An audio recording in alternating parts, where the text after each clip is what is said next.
আজকের ক্লাসে বাঁকুড়া খ্রিস্টান কলিজিয়েট স্কুল, এই স্কুলটা আলোচনা করছে। দেখো, তাহলে প্রথমেই কোশ্চেন আছে যে একের দাগের প্রশ্নটা, মিউ নট এপসা নটের মাত্রীয় সংকেত কি হবে? মিউ নটটাকে কি বলা হয়? মিউ নট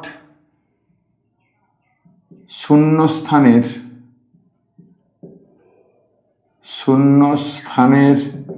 চৌম্বক ভেদ্যতা, আর এপসা নট হচ্ছে শূন্যস্থানের তড়িৎ ভেদ্যতা। ওকে, এদের আলাদা আলাদা মাত্রা বের করে এই মাত্রাটা বের করাটা অনেক সমস্যা। এদের দুজনের সঙ্গে ভালো সম্পর্ক আছে। শূন্যস্থানে আলোর বেগ সি, সেটা হয় 1/√of মিউ নট এপসা নট। শূন্যস্থানে আলোর বেগ এদের দুজনের মধ্যে একটা সুন্দর সম্পর্ক তৈরি করেছে। স্যার বেগের মান সি সমান এটা, তাহলে তার মান যদি ওটা হয়, এককটাও নিশ্চয়ই ওটার সঙ্গেই সমান হবে। তার মানে মিউ নট এপসা নট সমান 1/c²। ওকে, তার মানে মিউ নট আর এপসা নটের মাত্রা হয়ে গেল 1/ বেগের মাত্রা কি LT-1 তার হোল স্কোয়ার, তার মানে L এর পাওয়ারে -2, T এর পাওয়ারে 2। ওকে, তাহলে অপশান সি একের দাগেরটা অপশান সি। এবার দুয়েরটা বলেছে, দেখো, যদি একটি বর্গক্ষেত্রের ক্ষেত্রফল দেওয়া আছে, কোনো ভৌত রাশিকে যখন আমরা পরিমাপ করি তখন তার প্রথমটা তার মান, যেমন এই যে ক্ষেত্রফলটাকে লিখেছে, ক্ষেত্রফলকে প্রকাশ করছি, প্রথমটা তার মান আর পরেরটা তার হচ্ছে ত্রুটি। এটা হচ্ছে ক্ষেত্রফলকে আমরা প্রকাশ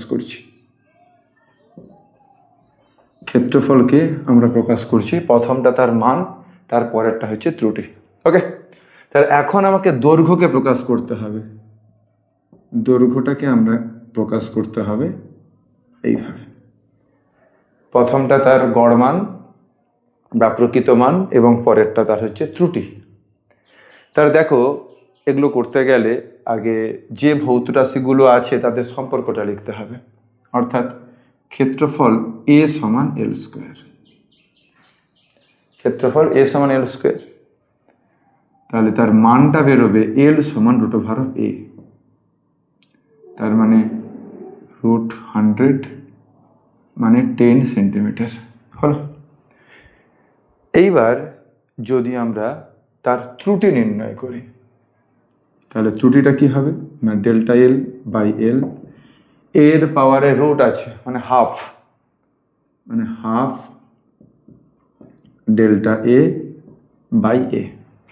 হলো। তাহলে ΔL এর মানটা কি হবে, আর ΔL = ½ ΔA/A × L, তাহলে ½ ΔA। ΔA এর ত্রুটিটা কত দেওয়া আছে? 0.2 বাই ক্ষেত্রফল 100 × ΔL মানে 10 সেন্টিমিটার। ওকে, তাহলে কাটাকুটি করলে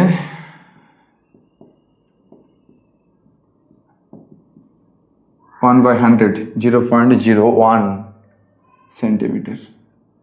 ওকে, তাহলে তার দৈর্ঘ্য হয়ে যাবে, তাহলে তার দৈর্ঘ্য পেলাম কত না 10 সেন্টিমিটার, আর তার এরর কত 0.01 সেন্টিমিটার। তার মানে অপশান বি, এটার অপশান বি হয়ে গেল।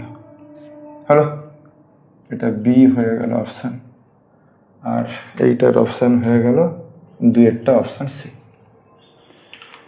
এইবার তিনেরটা দেখো, তিনেরটা বলেছে একটা ভেক্টর দেওয়া আছে, এর সমান্তরাল একক ভেক্টর, লম্ব একক ভেক্টর আমরা আগে করেছি আগের ক্লাসে।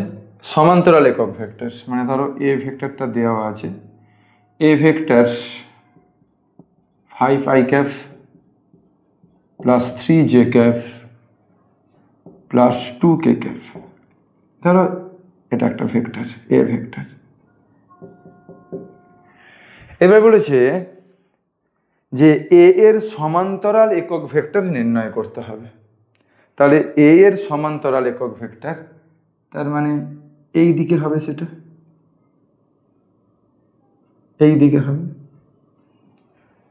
তার মান 1 হবে। একক ভেক্টর মানে কি, তার মান 1 হবে, আর তার দিকটা হবে এ এর দিকে, অর্থাৎ ওই একক ভেক্টরটা এবং এ ভেক্টরের মধ্যবর্তী কোণ হবে 0 ডিগ্রি। মানে ওটাকে আমরা এ ক্যাপ বলতে পারি। মানে এ ক্যাপ ও এ ভেক্টরের মধ্যবর্তী কোণ থিটা সমান 0 ডিগ্রি। সমান্তরাল একক ভেক্টর, তার মানে শুধু মানটা একক হলে হবে না, সমান্তরাল মানে তাদের মধ্যবর্তী কোণ 0 ডিগ্রি। যদি 180 ডিগ্রি হতো ওটাকে আমরা বলতাম অ্যান্টি প্যারালাল, বুঝতে পেরেছ? মানে বিপরীত সমান্তরাল হতো। শুধু সমান্তরাল বলেছে, তার মানে অভিমুখটা ওই দিকেই হবে, মধ্যবর্তী কোণ 0 ডিগ্রি হবে। ওকে, তাহলে এটা পাওয়ার উপায় কি? তাহলে আমরা জানি কোনো ভেক্টরকে তার পরম মান দিয়ে ভাগ করলেই ওই অভিমুখে একক ভেক্টর পাওয়া যায়, কোনো ভেক্টরকে পরম মান দিয়ে ভাগ করলে ওই অভিমুখে একক ভেক্টর পাওয়া যায়। তাহলে আগে আমি করে নেব যে এ ভেক্টরের পরম মানটা কত। আচ্ছা, স্কোয়ার, তার মানে 4 9 13 38 একক। তাহলে একক ভেক্টরটা হয়ে যাবে এ ক্যাপ সমান a vector by mod of a vector, তার মানে 5i cap plus 3j cap plus 2k cap by root 38, তার মানে 5 by root 38 i cap plus 3 by root 38 j cap plus 2 by root 38 k cap. হলো?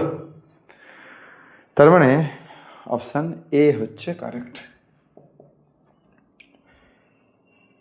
একটা জিনিস মনে রাখবে, plus minus একটা অপশান দেওয়া আছে, দেখো সি এরটা হবে না, এ এর অপশানটাই হবে।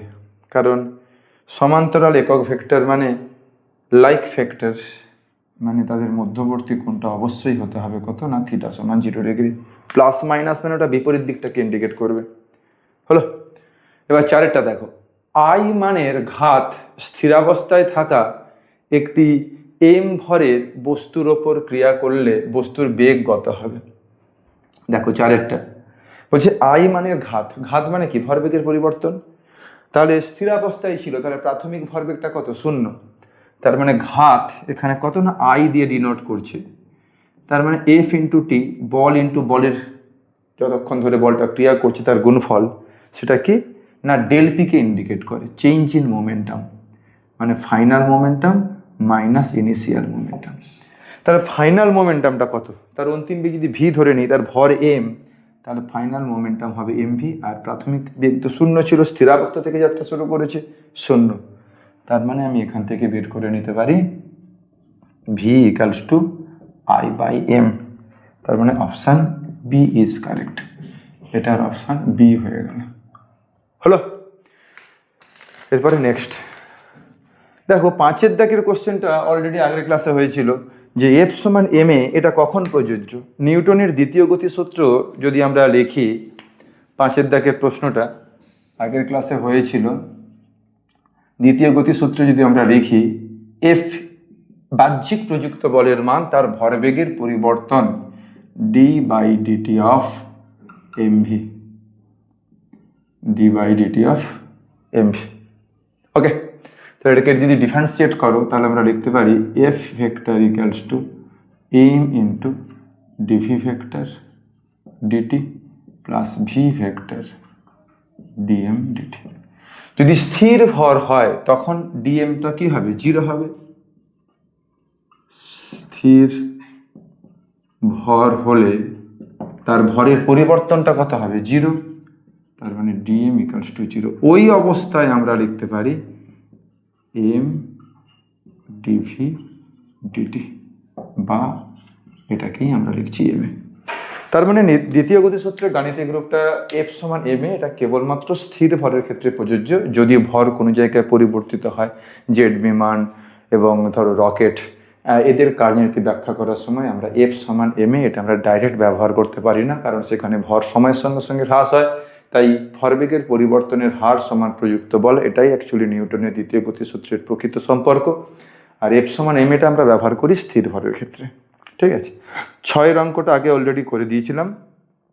এইবার দেখো 7 অঙ্কটা। 7 অঙ্কটা খেয়াল করবে, বলেছে এম ভর এবং আর ব্যাসার্ধের একটি গোল চাকতি, এম ভর আর ব্যাসার্ধের একটি গোল চাকতি, সে কি করছে না, অনুভূমিক তলের প্রতি গড়িয়ে যাচ্ছে। তাহলে চাকতির মোট গতিশক্তি কত হবে? আমি এটা ছবি এঁকে রেখেছি। দেখো, একটা চাকতি যদি একটা নির্দিষ্ট জায়গায় আবর্তন করত, তখন তার কেবলমাত্র আবর্ত গতিশক্তি থাকতো।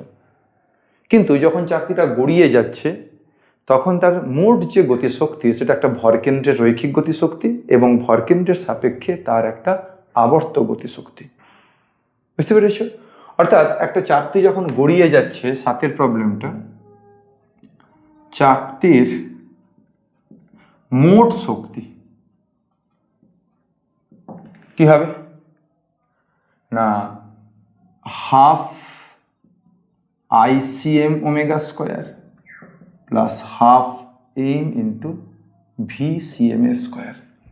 VCM মানে কি না, তার সেন্টার অফ মাস।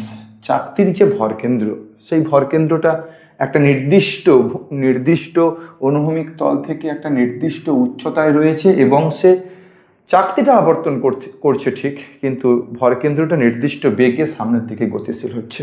অর্থাৎ সেক্ষেত্রে তার যে ভরকেন্দ্রের যে রৈখিক গতিশক্তি সেটা হচ্ছে হাফ m VCM স্কোয়ার, এবং তার যে ঘূর্ণন জন্য যে গতিশক্তিটা সেটা হচ্ছে ICM, সেন্টার অফ মাস। ভরকেন্দ্রগামী এবং তলের সঙ্গে লম্ব অক্ষের সাপেক্ষে তার জড়তা ভ্রামক সেটা কত বসাতে হবে। ওকে, এইবার যখন গড়িয়ে যাচ্ছে, গড়িয়ে যাওয়ার শর্ত থেকে আমরা বলতে পারি যে VCM তার ভরকেন্দ্রের যে রৈখিক বেগ সেটা কি হয় না, ওমেগা ইন্টু আর এর সঙ্গে সমান হয়। চাকতির ব্যাসার্ধ বলে দিয়েছে, চাকতির ব্যাসার্ধ বলে দিয়েছে কত না, স্মল আর। চাকতির ব্যাসার্ধ যদি স্মল আর হয়, তাহলে VCM সমান ওমেগা আর। এটা হচ্ছে গড়িয়ে যাচ্ছে সেই কারণের জন্য। VCM তার সেন্টার অফ মাসের যে রৈখিক বেগ সেটা ওমেগা আর এর সঙ্গে সমান হবে। আচ্ছা, এইবার ICM এর মান বসাও। ICM একটা চাকতির ভরকেন্দ্রগামী ও তলের সঙ্গে লম্ব, একটা চাকতি ভরকেন্দ্রগামী, চাকতিটা তো জাস্ট এটা চাকতি, তাহলে ভরকেন্দ্রগামী তলের সঙ্গে লম্ব অক্ষের সাপেক্ষে জড়তা ভ্রামকের মান হয় mr²/2। একটা চাকতির ভরকেন্দ্রগামী ও তলের সঙ্গে লম্ব অক্ষের সাপেক্ষে জড়তা ভ্রামকের মান হয় কত না, mr²/2। তাহলে I এর মানটা এখানে বসিয়ে দাও, ICM তাহলে half mr² omega square plus half m VCM মানে ওমেগা² r²। ক্যালকুলেশন করলে 3/4 mr² ওমেগা² হয়েছে। একটা চাকতি যখন অনুভূমিক তলের মধ্যে গড়িয়ে যাচ্ছে, সেখানে কোনো পিছলানো বা অন্য কোনো গতি নেই, সেখানে কেবলমাত্র গড়িয়ে যাচ্ছে, ওই অবস্থায় তার VCM এবং ওমেগা আর এটা সমান হচ্ছে। ভরকেন্দ্রের যে রৈখিক ভরবেগ সেটা ওমেগা আর এর সঙ্গে সমান হচ্ছে। তাহলে এই অবস্থায় তার যে গতিশক্তিটা সেটা হচ্ছে ভরকেন্দ্রের সাপেক্ষে তার আবর্ত গতিশক্তি প্লাস ভরকেন্দ্রের রৈখিক গতিশক্তি। ওকে, আর আমি দেখিয়ে দিয়েছি একটা চাকতি তার তলের সঙ্গে লম্ব অক্ষের সাপেক্ষে ভরকেন্দ্রগামী এবং তলের সঙ্গে লম্ব অক্ষের সাপেক্ষে তার মোমেন্টাম ইনার্সিয়া হয় mr²/2। মানটা বসাও,